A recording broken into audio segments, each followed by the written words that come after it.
आसमान में घने काले बादल छाए हुए हैं। चारों ओर बूंदाबांदी हो रही है। ऐसे ही माहौल में डुमरजोला के कब्रिस्तान का चौकीदार हरुन रात की आखिरी पहरेदारी कर रहा है। सब लोग अच्छे से सो जाओ, जरूरत पड़े तो मुझे बुला लेना। हाय रे जिंदगी, इन मरे हुओं की भी रखवाली करनी पड़ती है। पैसे के लिए सब कुछ करना पड़ता है। भाई से तो कह दिया है कि 2 दिन में आ रहा है। अगर उस राकिब की कब्र से माल निकाल पाया तो जिंदगी आराम से कटेगी। कहते कहते हरुन एक एक कदम चलकर राकिब की कब्र के पास पहुंच जाता है। कब्र पर बड़ा बड़ा लिखा है, राकिब अख्तर, जन्म 2 मई 1965, मृत्यु 30 अगस्त 2022। अरे, कब्र पर तूफान की वजह से कितने पत्ते गिरे पड़े हैं। ये तो ठीक नहीं है। डुमरजोला के सबसे बड़े अमीर की कब्र गंदी रहे तो अभी साफ कर देता हूं।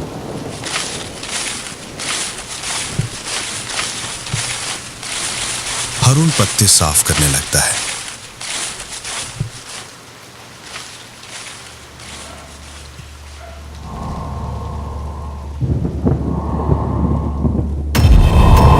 तभी उसे ऐसा लगता है मानो कब्र के अंदर से किसी के सांस लेने की आवाज आ रही।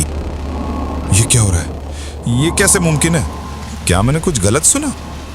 वो अपने दोनों कान जोर से मलता है, फिर कान को कब्र के पास लगाता है। अब आवाज और भी ज्यादा तेज हो गई है। कोई जैसे अंदर से गर्जना कर रहा है। अब हरुन के चेहरे पर डर उतर आता है। तभी अचानक कब्र के अंदर से एक डरावना हाथ निकलकर हरुन का गला जकड़ लेता है।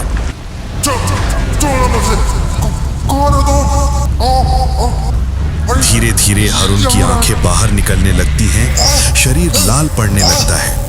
वो पूरी कोशिश करता है खुद को छुड़ाने की, लेकिन कुछ काम नहीं आता। एक झटके में हरुन को खींचकर कब्र के अंदर ले जाया जाता है।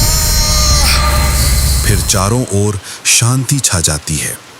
कब्र फिर पहले जैसी दिखने लगती है। बस राकिब के नाम की पट्टी पर हल्का सा खून का निशान उभर आता है। गांव के कुछ बुजुर्ग लोग एक चाय की दुकान पर बैठे हैं। बाहर हल्की हल्की बारिश हो रही है।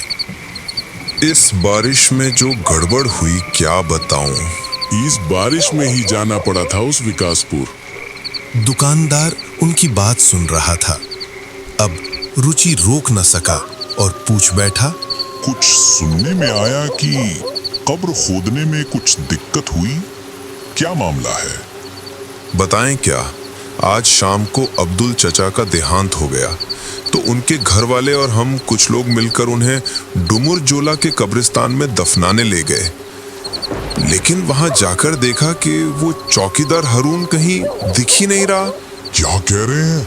वो तो सिर्फ चौकीदार ही नहीं था, बल्कि कब्र खुदाई का काम भी वही करता था। बहुत ढूंढा, लेकिन कहीं भी उसका पता नहीं चला। आखिर में मजबूरी में लाश को लेकर विकासपुर जाना पड़ा, वहीं जाकर दफनाया। अभी कुछ ही देर पहले लौटे हैं। हारून ने बिना कुछ बताए ऐसे कैसे गायब हो गया? हैरानी की बात यह है कि उसके कमरे में उसके सारे कपड़े और सामान वैसे ही रखे हैं। बिना कुछ लिए वो गया कैसे? इन्हीं बातों के बीच अंधेरे में गांव की कच्ची सड़क से एक आदमी धीरे धीरे चलता हुआ दुकान तक आता है।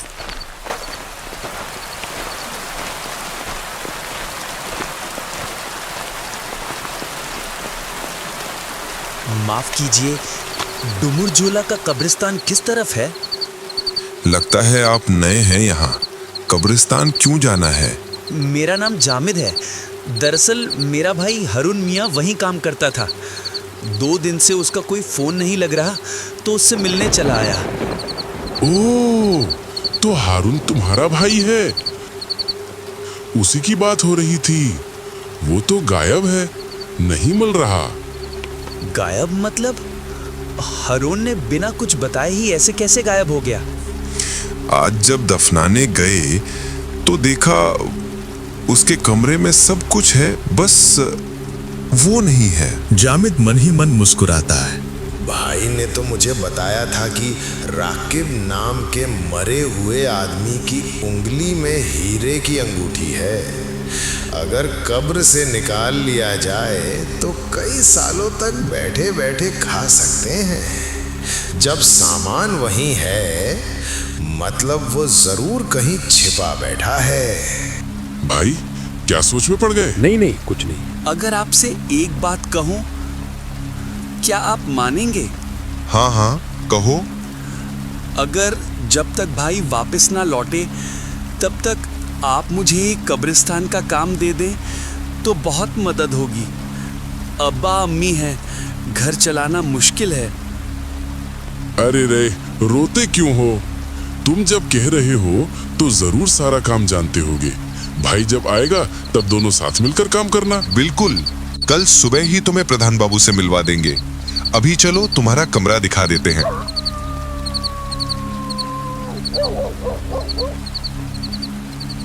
दोनों आदमी जामिद को लेकर कब्रिस्तान की ओर चल पड़ते हैं। चारों ओर सन्नाटा, इधर उधर फैली नई पुरानी कब्रें जामिद की रोंगटे खड़े हो जाते हैं। जामिद, ये रहा तुम्हारा कमरा। जामिद कमरे में जाता है, वहां भाई का सारा सामान पड़ा है। फिर मन ही मन मुस्कुराता है। भाई ने तो कमाल की योजना बनाई इन भोले गांव वालों के लिए। आज रात ही काम खत्म कर देना है। जामिद, क्या तुम्हें इतने मरे हुए लोगों के बीच अकेले डर नहीं लगेगा? नहीं, इसमें डरने जैसा कुछ नहीं। मैं संभाल लूंगा, आप निश्चिंत रहिए। तो फिर हम चलते हैं, सुबह मिलते हैं प्रधान बाबू से।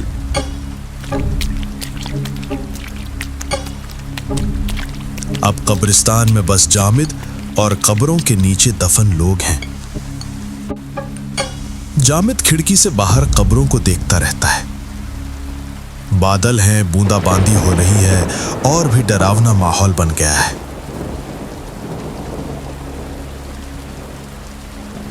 भाई यहाँ अकेले अकेले कैसे रह पाता था? काफी देर इंतजार करने के बाद भी भाई नहीं आता।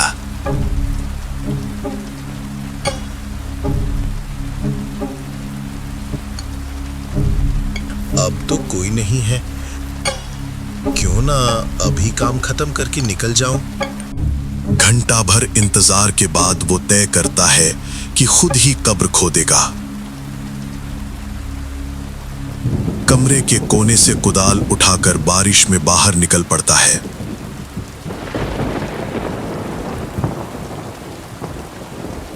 भाई ने कहा था राकिब मियां की उंगली में हीरा है।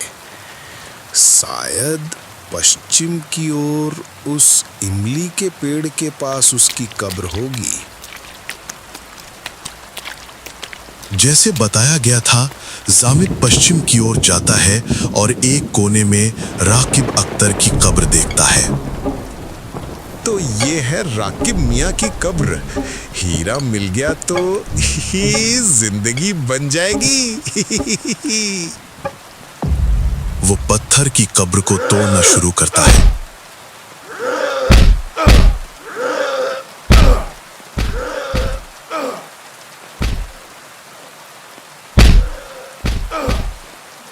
काफी मेहनत के बाद जब कब्र खुद जाती है तो उसे एक सफेद कपड़े में लिपटी लाश दिखती है, जिसमें ताजा खून के निशान भी है। जामिद चौंकता है, लेकिन ध्यान बस हीरे पर है। हाँ, कपड़ा हटाते ही अंगूठी दिखेगी। वो कपड़ा हटाता है और लाश को देखकर उसकी रूह कांप उठती है। वो लाश और किसी की नहीं, बल्कि उसी के भाई हरून मियां की है। उसकी हालत डरावनी है। कई जगह से मांस गायब, जीभ आधी बाहर, सिर मुंडा हुआ, शरीर तोड़ दिया गया है। जामिद के हाथ से कुदाल गिर जाती है। अब वो देखता है कि उसी कब्र में पास ही एक और गड्ढा है और वहां से आवाज आ रही है।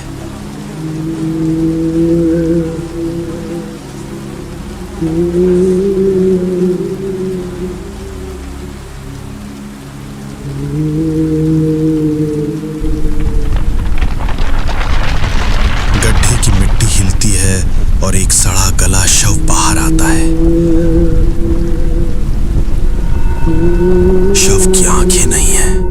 दो काले गड्ढों से चूहे बाहर आ रहे हैं।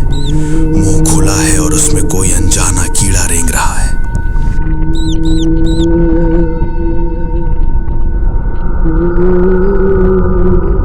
शव खड़ा होता है और अपना सड़ा हुआ हाथ जामिद की ओर बढ़ाता है। उसकी उंगली में हीरा जड़ा हुआ है।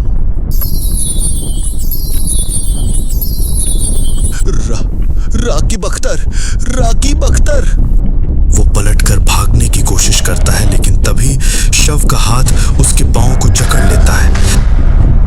कोई बचाओ, कोई बचाओ, मुझे नहीं चाहिए हीरा, छोड़ दो, छोड़ दो। लेकिन उसकी चीखें बारिश और हवा के बीच दब जाती हैं। धीरे धीरे वो लाश उसे भी खींचकर कब्र में ले जाती है। कुछ समय बाद सब शांत हो जाता है। राकीब अख्तर की कब्र वैसी की वैसी दिखती है। कोई कभी नहीं जान पाया कि हारून और जामिद कहां लापता हो गया।